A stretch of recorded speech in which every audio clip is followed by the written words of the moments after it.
In this section, we'll talk about blower door testing, what the IECC says, and then we'll compare that with what with RESNET Chapter 8 says about blower door testing for the blower door testing protocols.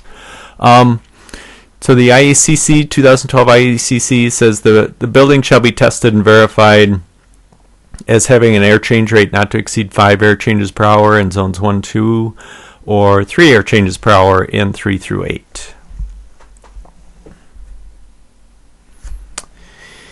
And it says the testing shall be conducted with a blower door at a pressure of 50 pascals. It doesn't say, doesn't talk about baselining the gauge or accuracy of the test or anything related to that.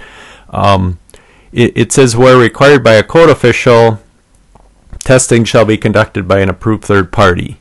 A written report of the results of the test should be signed by the party conducting the test and provided to the code official, and testing shall be performed at any time after the creation of all penetrations in the building thermal envelope.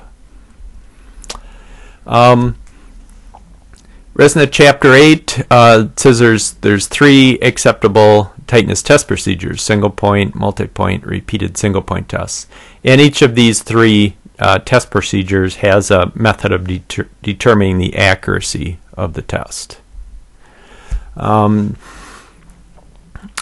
Chapter 8 goes on to say determine the accuracy levels for the single point test by recording, and I'll talk more specifics about the single point test. I won't go into detail about the multi-point test or the repeated single point test. Those 2 tests do require that you use software, but single point you can do without software if that's a preferred method. I think you'll find that if you try using something like Tectite and do a single point test in that it's quicker for that to gather all the information and generate a report than you writing down all of that information. So what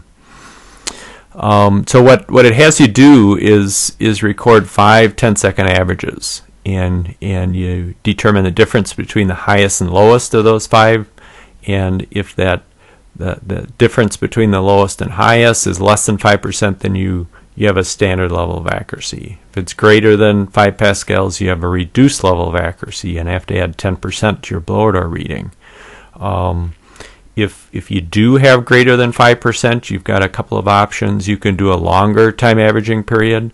So you do that time averaging period not only to record these 10-second average or these 5 numbers, but also after you have the house up to 50, then you set the gauge to that same time averaging period. So if you find that it's more than 5 pascals, you can do a longer averaging period, write down 5 more, and that'll tend to tighten the difference between your highest and lowest numbers. And then set it to that average when you do the blower door test, and you'll get a more accurate reading.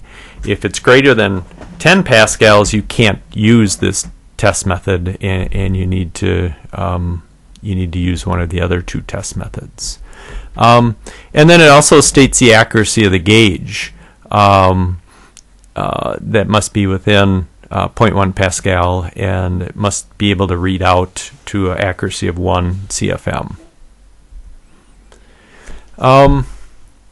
Chapter 8 talks about adjusting for the baseline pressure, and you must adjust the results for temperature and elevation.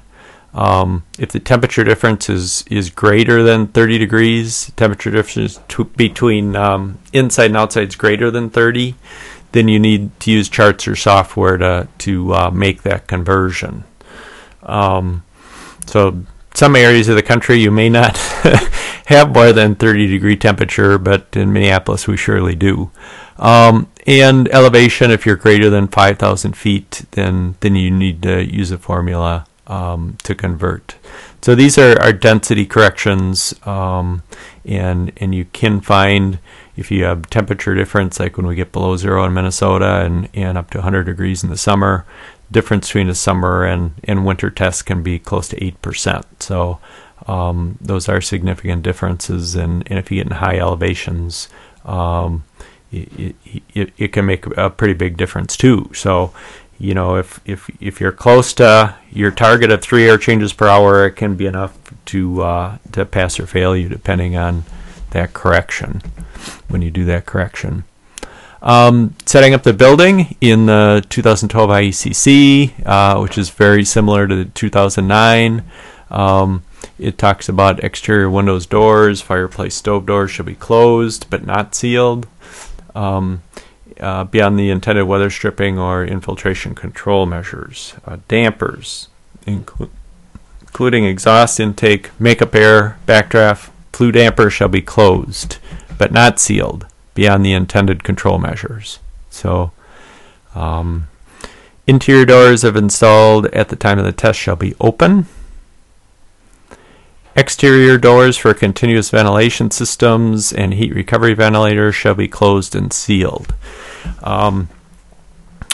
This is confusing. What is an exterior door for a continuous ventilation system? In the 2009 code, instead of doors, it said openings. It said exterior openings for continuous ventilation systems and heat recovery ventilation shall be closed and sealed. So that's not clear either. An exterior opening shall be closed and sealed. So I think that's why they changed that wording to doors shall be closed, because it makes more sense to close a door than it does to close an opening. But defining what an exterior door on a continuous ventilation system is confusing. So I think from that, you could determine based on that information that they're talking about exterior openings can be sealed, and I'm not sure why the doors or the closed part of it is in there. Heating and cooling systems, if installed at the time of the test, shall be turned off. And supply and return registers, if installed at the time of the test, shall be fully open. So when you're doing your blower door test, registers need to be open. That way you'll get a repeatable test if they're always in the same position when you do the test. Attached garages, all exterior garage doors and windows shall be closed. So if at all possible, you want to be setting up your blower door in a test other than the garage doors, the door between the garage and the house, because you want to have, if you have exterior garage doors and windows closed at the time of the test, you're likely to not have 50 pascals house to garage. You're likely to have something much less than that. But if you open the doors, the overhead garage door, you'll have a higher pressure across that wall and therefore a higher amount of leakage through those holes and a higher blower door number. So to get a repeatable test, you want to set it up with the garage doors and windows to be closed to the outside. Crawl spaces, if it's conditioned space, then you would treat it like part of the house. So if you have access doors going down to that space, that would be an interior door that you'd open, and then any openings to the outside would be closed if that's conditioned space. If it's unconditioned, you'd treat it like an attic, where interior access doors would be closed and any vents, any openings to the outside from that crawl space would be open. And then intentional openings, it specifies more information about motorized dampers, non-motorized dampers, fixed dampers, non-dampered openings. For example, if you have a fixed damper in a HRV that's a balancing damper, or you might have a fixed damper in a positive pressure ventilation system that's connected to your ductwork. during your blow odor test, you're not going to want to leave that open or leave that closed. You're going to want to leave it in whatever position it was. You're not going to want to have to rebalance those systems after they're done. So that's the kind of specifics that that RESNET gives you clarification on and is helpful. And the goal is a repeatable test. And if you have a repeatable way of setting up the house and always set it up that way, then you're in good shape. Whole building fans, whole house fans are sometimes referred to, shall be closed, and if there's a seasonal cover that stays with the house, you can install that, so that can make a difference. Evaporative cooler openings, same thing. If there's a seasonal cover, if you have a through wall air conditioner and it has a seasonal cover that'll be left with the house, you can install it during the blow odor test. Operable trickle vents or through the wall vents, that I assume that's part of a ventilation system, can be closed. Plumbing traps with P-traps, you need to fill those with water to seal them. And then methods of calculating square footage and volume.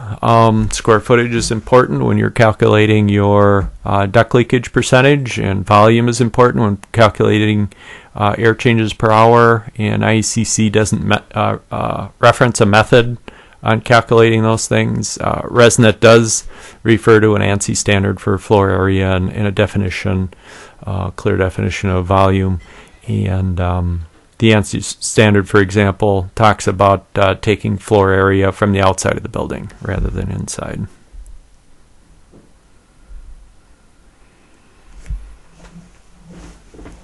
Multifamily protocol.